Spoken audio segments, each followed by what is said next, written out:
Praise lord అందరికీ ప్రతిరోజు పరిశుద్ధ దేవుని యొక్క జ్ఞానము అనే శీర్షికకు మిమ్మల్ని అందరినీ ప్రేమతో ఆహ్వానిస్తున్నాం. ఈ వీడియోల ద్వారా మీరు దేవుని యొక్క ఆశీర్వాదాలు పొందుతున్నారని నమ్ముతున్నాం, విశ్వసిస్తున్నాం. మీకు ఈ వీడియోలు ఆశీర్వాదకరముగా ఉంటే మీ ప్రియులైన వారికి పరిశుద్ధ దేవుని యొక్క జ్ఞానాన్ని నేర్చుకోవాలి అన్న ఆతృత ఉన్న వారికి తప్పకుండా షేర్ చేయండి, వినమనండి, దేవుని యొక్క వాక్యాన్ని నేర్చుకోమనండి. అదేవిధంగా ఈ వీడియోలను సబ్స్క్రైబ్ చేసి ఈ వీడియో పెట్టగానే మీకు రావడానికి అది ఉపయోగపడుతుంది.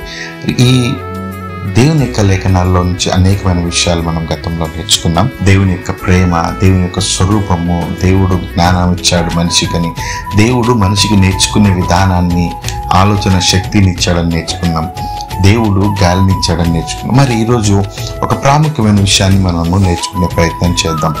ఈరోజు మనం అందరం భూమి మీద నివసిస్తున్నాం, భూమి మీద బ్రతుకుతున్నాం.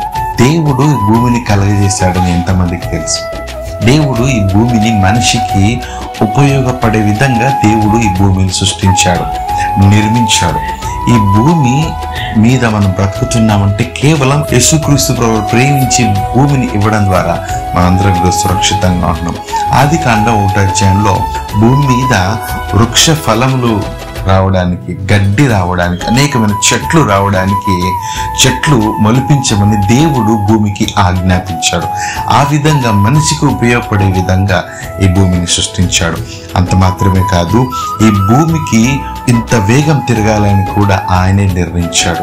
ఎప్పుడైనా ఆలోచించావు, ఇంత పెద్ద భూమి తిరుగుతూ ఉంది, ఇంత పెద్ద భూమి దేవుడు ప్రేమించి మనిషికి ఇచ్చాడని ఎప్పుడైనా ఆలోచించావా? ఎప్పుడైనా నీ జీవితంలో దేవా నువ్వు నాకు మంచి ఫలభరితమైన భూమి మీద నన్ను బ్రతకమని ఈ భూమిని ఇచ్చావు అని ఎప్పుడైనా కృతజ్ఞతలు చెప్పామా? మనము చెప్పలేదు కదా. ఒకసారి యెషయా గ్రంథం 40:28 వచనంలో దేవుని వాక్యం ఇలా ఉంది: నీకు తెలియదా, నువ్వు వినలేదా, భూదిగంతములను సృష్టించిన యెహోవా నిత్యుడగు దేవుడు. ఎంత స్పష్టంగా ఉంది. అదే యెషయా గ్రంథం 40వ అధ్యాయం 21వ వచనంలో దేవుడు ఎలా మాట్లాడుతున్నాడు చూడండి మనిషితో. మీకు తెలియదా, మీరు వినలేదా, మొదట నుండి ఎవరు మీతో చెప్పలేదా, భూమిని స్థాపించటం బట్టి మీరు గ్రహింపలేదా? భూమిని నిజమైన దేవుడే కదా చేసిండేది, నిత్యుడగు దేవుడు భూమిని చేశాడు కదా, నీకు తెలీదా అని ప్రశ్నిస్తా ఉన్నాడు దేవుడు. నీకు తెలీదా అంటున్నాడు. అంత మాత్రమే కాకుండా యోబు గ్రంథము 9వ అధ్యాయము 6వ వచనంలో పరిశుద్ధ లేఖనాలు దేవుడు ఇలా మాట్లాడుతున్నాడు: భూమిని దాని స్థలంలో నుండి కదిలించువాడు ఆయనే, దాని స్తంభములు అదరజేయువాడు ఆయనే అని ఉంది లేఖనాల్లో. భూమిని దాని స్థలంలో నుండి కదిలించువాడు ఆయనే దాన్ని తిరగమని చెప్పాడు దానికి. అందుకే అది నిరంతరము కూడా ఆ భూమి తిరుగుతానే ఉంది. ఎప్పుడైనా ఆలోచించారా? భూమి అలా తిరగడం బట్టి కదా మనము ఈరోజు ఇంత ఆరోగ్యంగా ఉన్నాం. ఎలానో చెప్తాను రండి. అదేవిధంగా యోబు గ్రంథం 37వ అధ్యాయము 12వ వచనం ఒకసారి చదువుదాం. ఆయన వలన నడిపింపబడినవై నరులకు నివాసయోగ్యమైన భూగోళము. భూమి ఒక గంటకు 1600 కిలోమీటర్ల వేగంతో తిరుగుతాం. అంత వేగంతో తిరగడం బట్టి నీకు టైం అర్థమవుతుంది. ఒక రోజు 24 గంటలని అలా తిరగడం ద్వారా సంవత్సరమైంది అంటున్నాం. భూమి తన చుట్టూ తాను తిరిగితే ఒక రోజు అయింది. భూమి సూర్యుడు చుట్టూ తిరగడం ద్వారా సంవత్సరం అవుతుంది.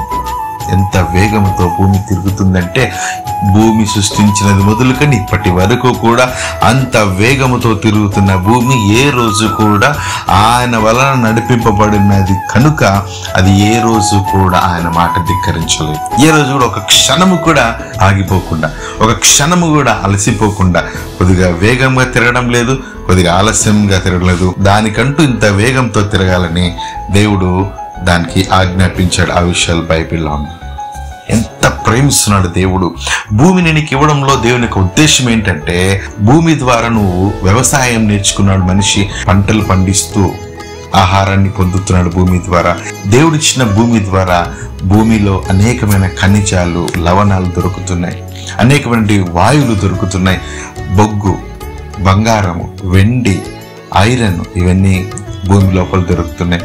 భూమి మీద పంటలు పండించడం ద్వారా నీకు ఆహారం దొరుకుతుంది, భూమిలో గ్యాసెస్ దొరుకుతున్నాయి, భూమిలో అనేకమైన వాయువులు దొరుకుతున్నాయి, భూమిలో దొరికే పెట్రోల్ డీజిల్ ద్వారా నువ్వు ఎంతో హ్యాపీగా నువ్వు వాహనాన్ని వాడుకుంటున్నావు.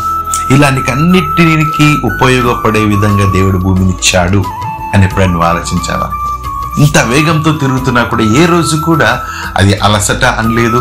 నేను తిరగను అని భూమి ఎప్పుడు కూడా దేవునికి వ్యతిరేకంగా మాట్లాడలేదు.